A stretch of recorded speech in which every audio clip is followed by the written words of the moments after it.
Ladies and gentlemen, welcome to Season 3, Episode 2 of Down to the Wire. I have here with me a stud of a water polo player at Helix Charter High School and NFL expert, Brian Barker. How are you doing, Brian?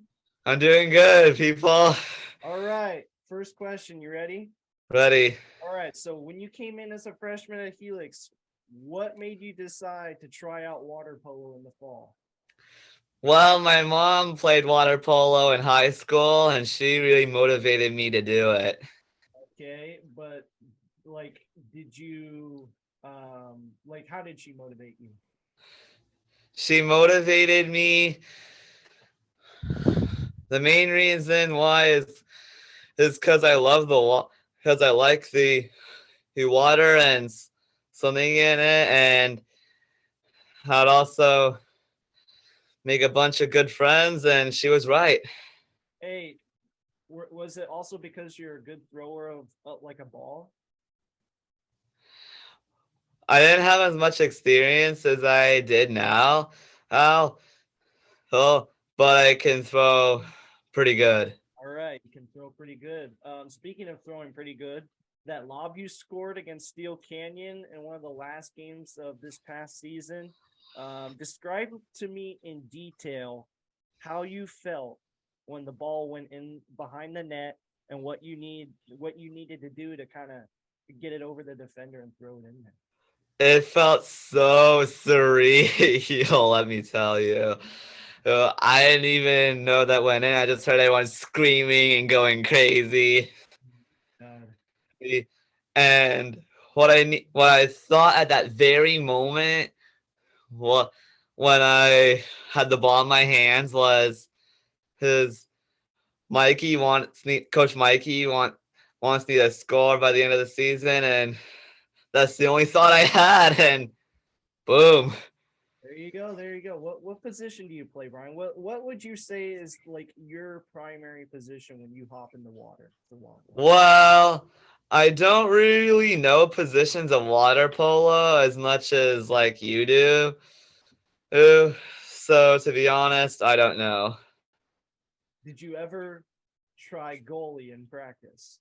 I was goalie a couple of times in practice, both last year and this year. And how did that go? It didn't go as I thought, which is why I didn't audition to be our junior varsity goalie. Why do you, what went wrong with those tryout sessions? Well, my technique was off, and I couldn't save as many shots. Was it hard on your legs too? I can't leg up as high as most people can, so it's pretty tough on my legs. And then, so you did swim last year. I know swim is not everyone's favorite sport to do. I'll be the first to tell you it's not my most favorite. It's not my favorite either. But what made you like go out and do swim last season? Was it for water polo? Was it because of the people that you like to surround yourself with? Was it a bit of both? What was it, Brian? Well, what it was is for most likely for water polo. Okay. Oh, and I could bond even stronger with my teammates who have become great friends by then. And it was overall an amazing season. Back-to-back champs, I heard. Oh yeah, back-to-back league champs. Well, yeah. This is an interesting question. What was your most favorite stroke to practice besides freestyle? Back. Do you feel like you were good at back? Yes. How good? I felt like it was my strong suit. Every swimmer has their strong suit. And if you're planning to swim next year, for those of you at home, find what stroke is your best and go for it. There you go. Wise words by Brian Barker. Question I never asked you before, but I'm gonna ask you on the show right now. Why are you a Texans fan? Why did you become a Texans fan? You have family? Well, it's a very long and crazy story. Let's hear that long and crazy story, Brian. It's a podcast. So, I never knew anything about the NFL before this, besides the San Diego Chargers, Okay, because my family is we're Chargers fans. gotcha. And it was Sunday Night Football in late November 2015, and Tom Brady and the Patriots were playing the Texans in Houston, Yeah. and the I Texans think I know a game you're talking about. were wearing their battle red uniforms on prime time. Was that Matt Schaub? It was a little removed from Matt Schaub. It was when they had a mediocre guy named Brian Hoyer at the helm. Oh, yes. All right. Keep going with the story. And so my favorite color is red, and I love the bright red on their uniforms, and it just kind of fell for them. And over the course of the rest of the season and the next year, I got more into football and to see which players were the best and which were not. And I started playing Madden Mobile, which I still play to this day. Oh, there you go. And I've come in doing ever since. Yeah. JJ Watt has always been my guy. Oh, yes, sir. He's everyone's guy. NFL fans, man, love him. And then the Chargers betrayed all San Diego and moved to LA. On God. 55 years apparently meant nothing Oh, so it sounds to Dean like you got- Spanos. it So sounds like you got the Chargers in your heart too. the Chargers were in my heart until a little before Super Bowl 51, the 28-3 Super Bowl. We got word that the Chargers went to LA. Yeah. Well, do you feel like if they renovated that stadium, do you feel like Dean Spanos and the Chargers would have stayed in San Diego? Maybe not. I don't think they could have renovated it as it was already very old. I think they proposed to build a new one.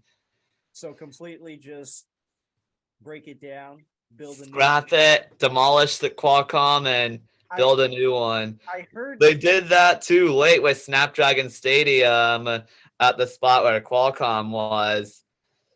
I know Dean Spanos wanted to move that stadium to downtown San Diego, but I think there was not enough room. Do you think that would have happened, or do you feel like they would have just had the stadium in the same spot?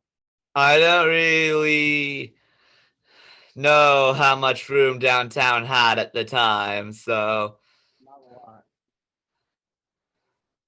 So maybe they could have stayed in the same spot.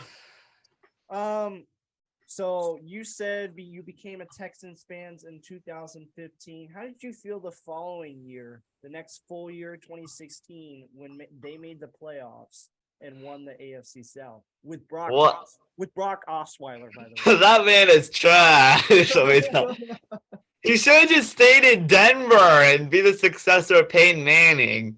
Okay, so why didn't you like Brock Osweiler?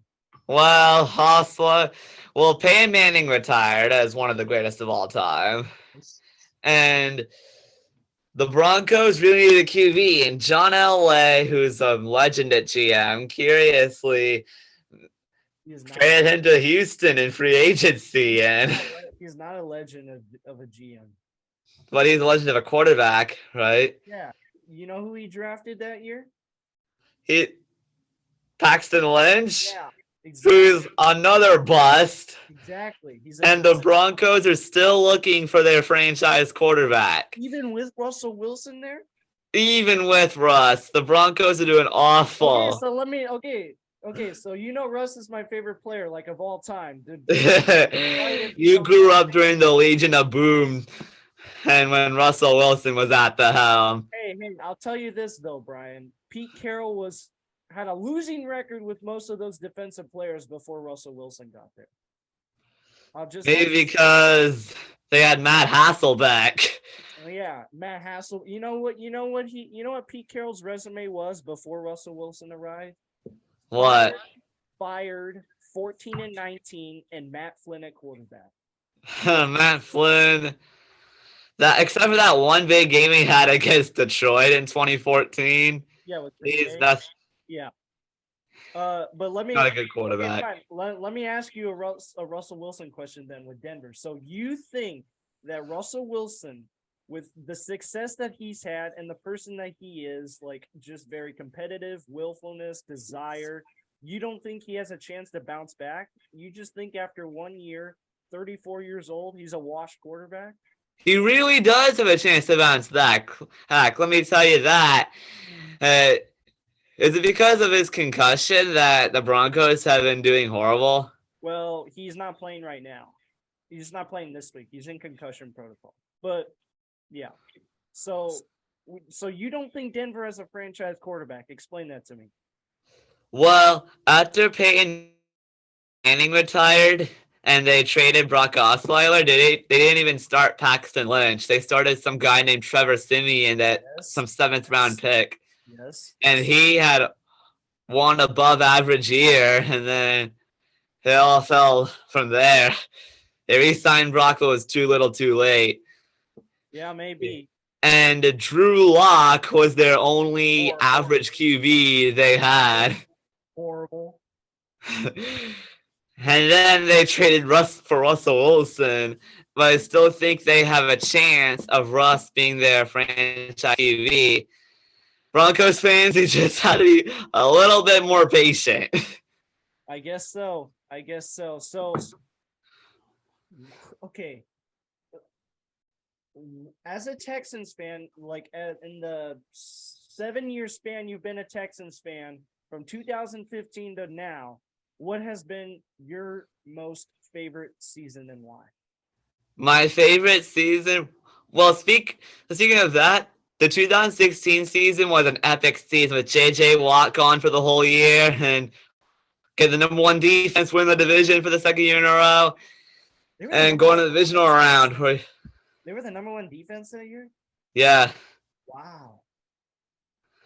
And without J.J., the Texans fell apart, and don't get me started on Osweiler. No. 2016. I think the best season I've watched the Texans had was 2019 with JJ in for half the year and Deshaun Watson at the helm, who's their best QB of all time. Him minus what happened in 2021. And the Texans had a 24-point lead in the divisional round against the Patrick Mahomes-led Chiefs. And they ended up losing 51-31, blowing it big time. Yep. I remember that game. And then they traded their best man in DeAndre Hopkins, which led to this rebuild and J.J. and Watson wanting out. Do you feel like the Texans should have a change in ownership? Yes, they should. The McNair family, I thought they were good owners, but apparently they are not. What makes them giving Bill O'Brien way too much power. Bill O'Brien. Yes. Oh, so that's the reason why you feel they should sell the team. Yeah. Yeah. Okay. I know that no one pays attention to the Texans a lot, so not everyone knows like the types of players that they have. But if there was a Texans player on the roster right now that excites you the most, who is it? Damian Pierce, the running back. From Florida. Yes, the rookie running back. Why?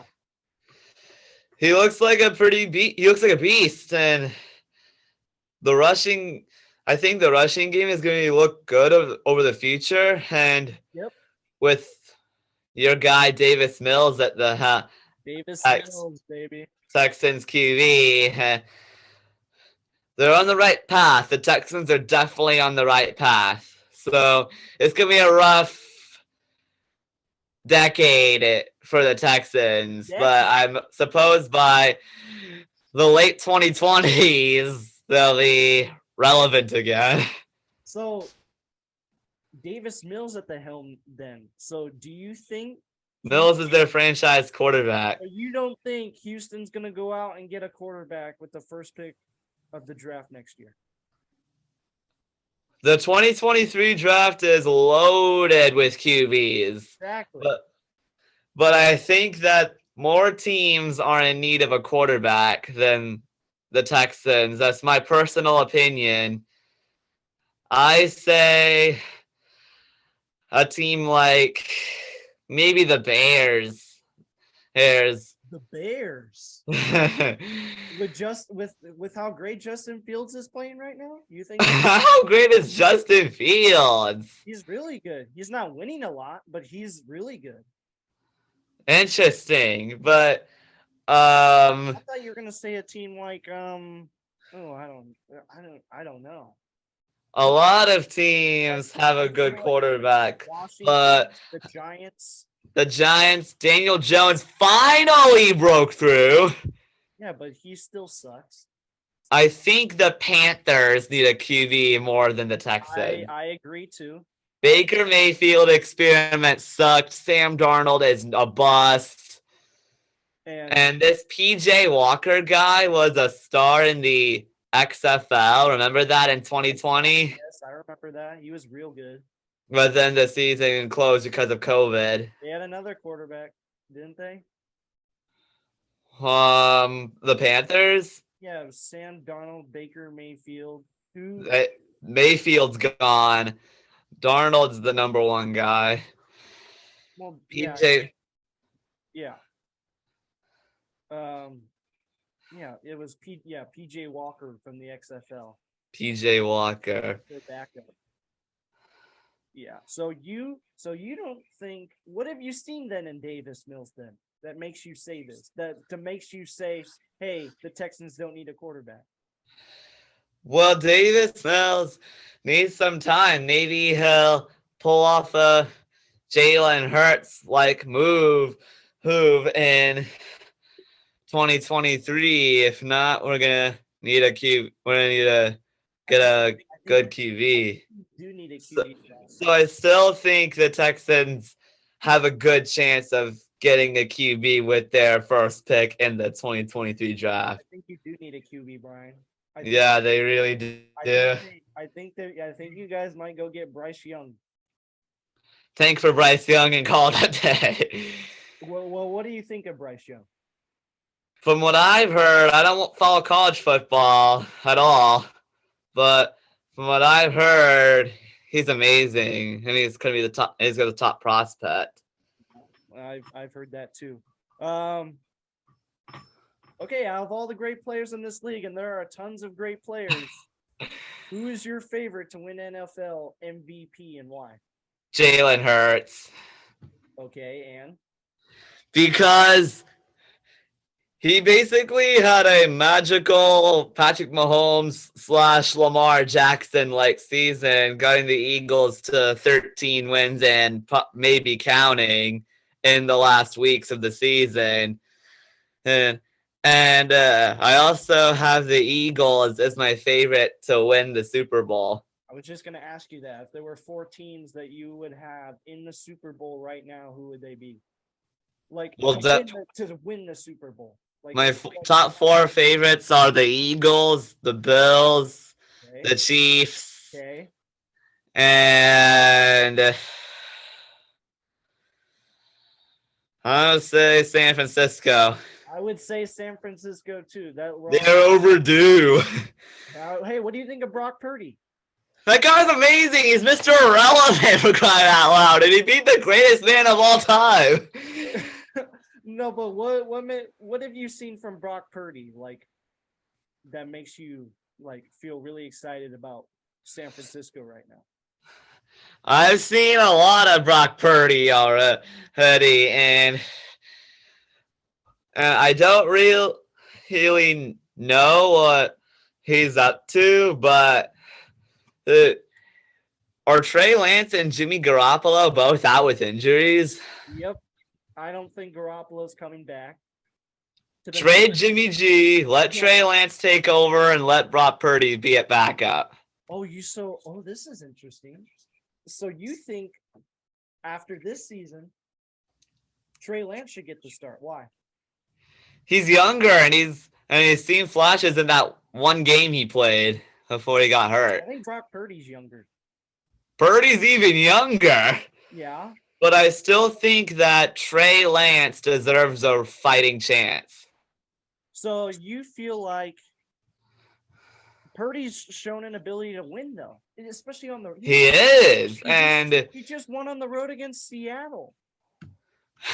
against your team, right, Jacob? Yeah. Regardless, a young quarterback on the road in Seattle, regardless of how Seattle's defense is, which is honestly pretty bad this year. Let's circle back. On the road in a loud environment, and he went on the road and won. I mean, but Trey Lance hasn't won an NFL game. I still think he could. Do you think you should still give him a chance? Actually, he has won an NFL game, excuse me. But do you feel like you should still give Trey Lance more starts? Because I feel like I've seen enough preseason snaps and a couple of starts to say, okay, maybe he might not be it, or he's just super raw.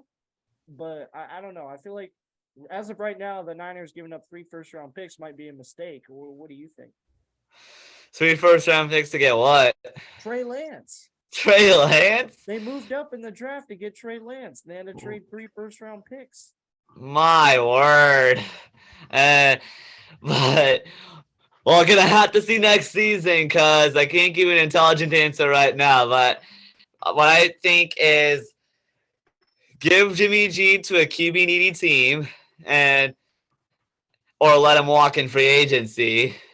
And because we've seen enough from Jimmy G, we know he can win with a team. And give Trey Lance a chance. Give Trey Lance a really good chance. And Brock Purdy, we've seen a lot from him already. We've seen good things from him already with Brady and Seattle, with the lot in Seattle. And speaking of QB needy teams, how about the Washington Commanders? That's interesting. How about Carson? I say no Carson Wentz and yes to Taylor Heineke. Okay, but I don't think Taylor Heineke is a franchise quarterback. I think he's more of like what is it called? Like a bridge. Like he's that quarterback that comes in, starts for 2 years, wins as many games as he can, and then passes the torch to the young rookie that they draft. I think that's Taylor Heineke. And over Heineke, over the course of his career, we've seen Coach Ron Rivera turn to Heineke when he needs it most. We saw with Alex Smith. We saw with Ryan Fitzpatrick. Yep. And now Carson Wentz. What do you think's wrong with Carson Wentz? He's just a trash quarterback. Oh my God. Okay, well that's one good answer right there. One straight up answer. Okay, I'll ask you this as a Seattle fan. What do you think of Geno Smith this year? You told me one time at practice that he's better than Russell Wilson is. This season, Geno Smith finally gets his chance to redeem himself after his 2013 season with the Jets. And we all know how that turned out, didn't we? Yeah. But kind of describe what do you make of Geno this year, though? At the beginning of the year, I thought the Seahawks were going to start Drew Lock. So did I. And say Geno Smith is the backup. So did I. But I was surprised when they had Geno Smith as their man. And I've seen good things from him. The Seahawks have a 7-7 record right now. And And they're on a losing streak of 2, which puts before that streak they're at 7-5. So I think he's getting up there. Well, we'll What do you see. say, Jake? They're gonna have to win out though, but they're playing Kansas City, so I don't know how that. I don't. They're playing Kansas City next week. It's gonna be tough for the Seahawks to go against the Mahomes-led Chiefs. Yeah, I agree. What else was I gonna say? I know there have been a ton of like scary concussions in this league when you first talk about like Tua and then now Russell Wilson, who's in concussion protocol. And both of their concussions were pretty scary. Russell Wilson was probably laying on the ground for like a minute with a blank expression on his face. Obviously, Tua the doctors thought it was back spasms earlier, but that was a concussion. And then they let him play against the Cincinnati game, and you know how that went. And the doctors ended up getting fired. Which has led to like the NFL kind of calling more roughing the passer calls in games, and that's kind of affecting outcomes of football games. Do you agree with some of these roughing the passer calls, or do you think the league should clean that up a bit? I think the league should change it up a bit because after Tua got hurt, QB, the refs have been. I have a feeling that they're like worshipping Tua as the NFL's like new Tom Brady or Aaron Rodgers, but on the other hand, the roughing the passer, I see some penalties get booed loudly before. Yep. But I haven't seen any roughing the passers lately. You gotta remember, I don't get every single NFL game on my TV, and I don't have NFL Plus. No, but just the games that you have seen. That I have seen, I haven't seen roughing the passer bull crap calls at all.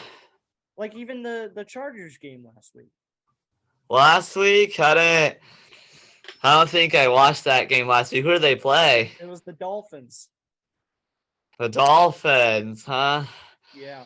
I haven't been watching football that much. I've been busy with school and everything. Oh, I get it, Brian. You can watch it the next 2 weeks, though. We're on break. Yeah. Who do you feel like is that dangerous team that could sneak into the playoffs? I feel like a danger. Name me 4. I feel like one of the dangerous teams that could probably sneak in is Seattle. I don't know about that one. They're gonna have to win out. But next one. Wait. Why do you think Seattle? The Seahawks are. We all thought the Seahawks are gonna go into rebuild mode without Russell Wilson. And they're actually kind of winning. Yeah. So what about number 2?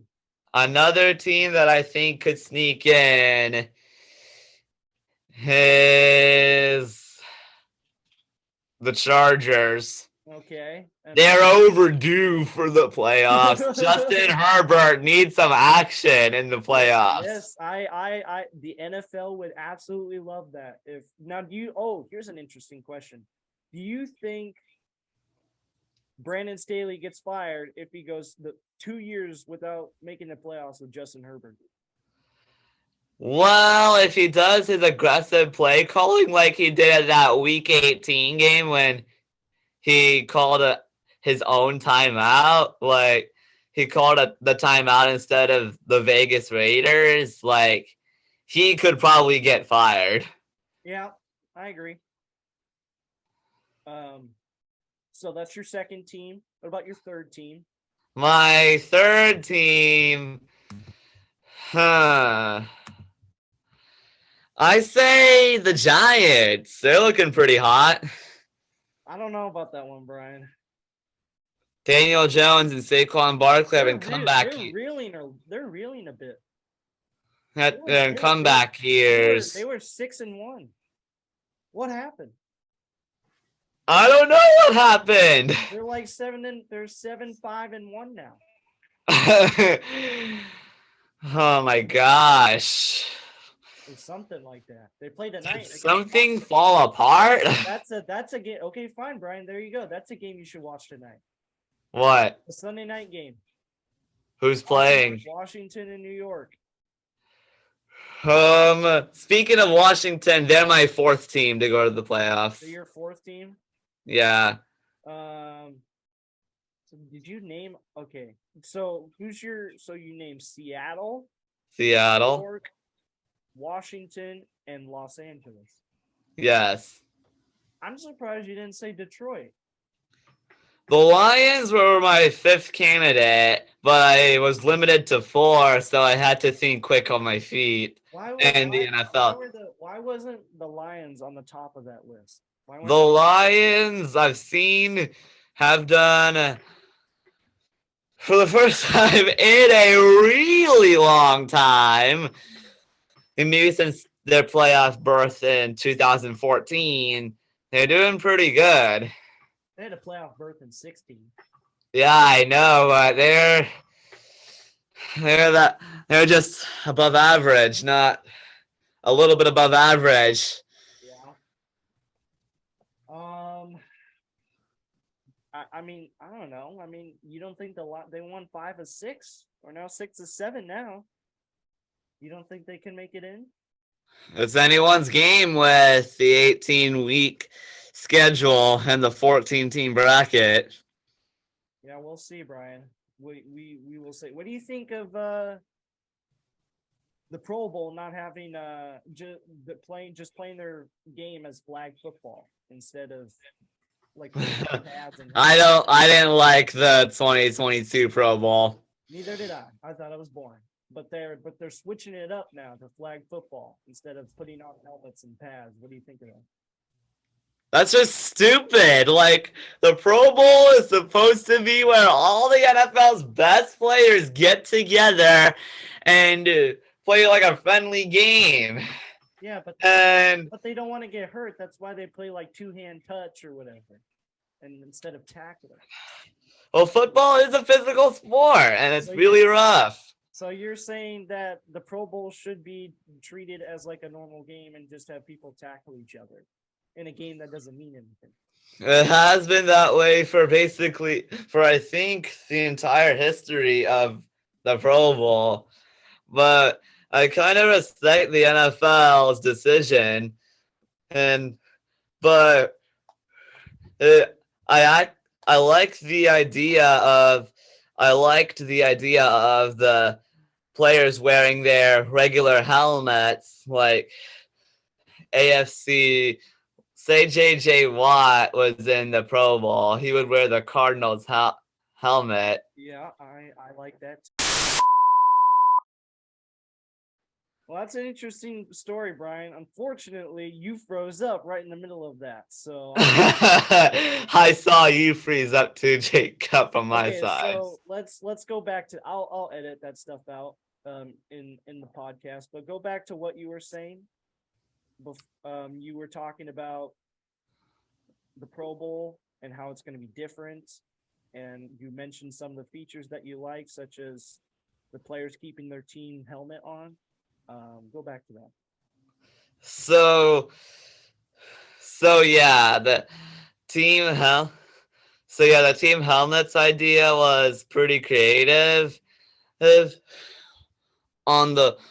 For the Pro Bowl, on the one hand, I respect the NFL's decision to make it a flag football game. Okay. But on the other hand, and it'll be a good get-together for all the NFL players, especially for the older generation of guys from our childhoods, like Aaron Rodgers or Tom Brady. Because this could be their last years in the NFL. I think they have at least least one more year, and then they'll both be done. Yeah.